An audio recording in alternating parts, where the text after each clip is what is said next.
You won't believe this. The guy just got tossed into Chicago, thinking he was dead on the battlefield in Afghanistan, only to look up and find himself back in his. Through the glass, he sees a completely unfamiliar face. Cole panics like he's stumbled into a fantasy novel and rushes to the bathroom to pull out his ID. He finds that he looks exactly like himself in the mirror, and his name is apparently Zaya Wang, who happens to be a teacher. Did he just swap? With a chaotic mind, Cole steps out and meets a woman, thinking, what magical plot is this? He tries to explain again. After spinning around like a tornado, Cole wakes up in a closed cabin, seeing a woman on the screen calling for him. Feel like he's playing a game of Where's What. The woman gets a bit closer, but Cole still can't recognize her. She activates a quick memory recovery trick, and 5 playing cards flash by like light. With some odd audio cues, Cole finally recalls her name. After a long pause, he realizes this must be some kind of simulation training, and he wants to call his dad to report he's alive. But the other person ignores him, just asking if Cole found the bomb, like they're saying, stop asking about your dad and focus on the mission. You've got 8 minutes this time, just like last time. Cole was about to argue back when he got zapped back again, like riding a time capsule. He wakes up still confused, encountering that woman saying the same lines again, and another passerby spills coffee all over his shoes. The twist. This time, the woman helps him clean his shoes. And Cole's overjoyed, mumbling to himself, wow, this simulation test is incredible. Coincidentally, he can't help but reach out to touch that woman, but his experience warns him she might be a distraction. So, he heads to the front of the train. He scrutinizes the actions of every passenger, but finds nothing, mumbling to himself, this observation gig is tough.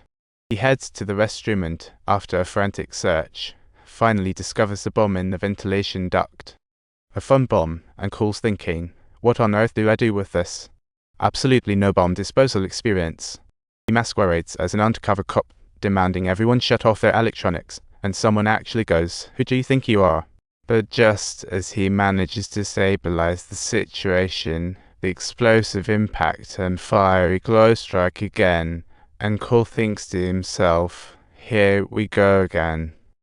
In the mind of Cole, he's remembering being in Afghanistan just yesterday, and now he's jumped into the simulation. He hasn't realized that you've been with us for 2 months, just wanting to figure out what this simulation experiment is about. Godwin helplessly tells him a train exploded in Chicago, all passengers died, and Cole is sent back to those 8 minutes.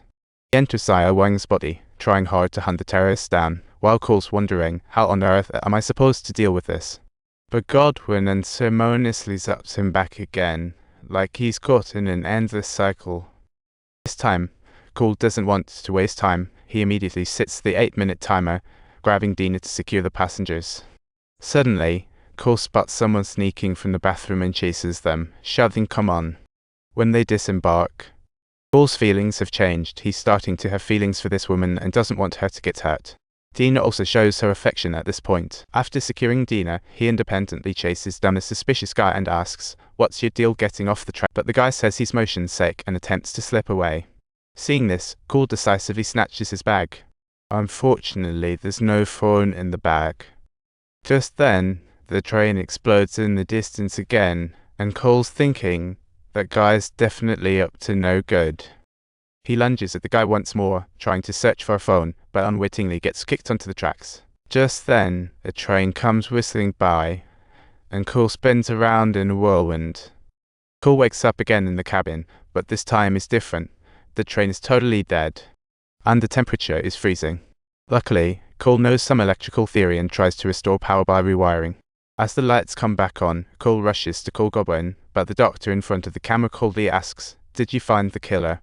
The moment Dr. Ski appears, Cole realizes it's his program, but before he can speak, the doctor asks if he found the killer. Hearing metacode, Cole gets anxious and presses the doctor for more, who elaborates further. He explains that after brain death, the magnetic field doesn't just disappear instantly and will retain short-term memories for 8 minutes. You can tap into that magnetic field to enter the memory world of the last 8 minutes before death. The reason they connect is that they match perfectly in personality, physique, and elite traits. Convinced Cole, Godwin pulls out Dina's death report, and Cole thinks, this is just too hard. The real-world killer has reportedly announced they'll detonate a second bomb downtown shortly. Subtitles. Now Cole comprehends the gravity of the situation and swiftly re-enters the metacode world, already well versed in its complexities due to his numerous prior experiences. He learns there's a gun hidden in the train's storage, so he quickly heads to the second floor, thinking, "Finally, I've got a weapon." Upon entering the room, Cole indeed finds the gun in the box, and by the time he wakes up, he's already tied up.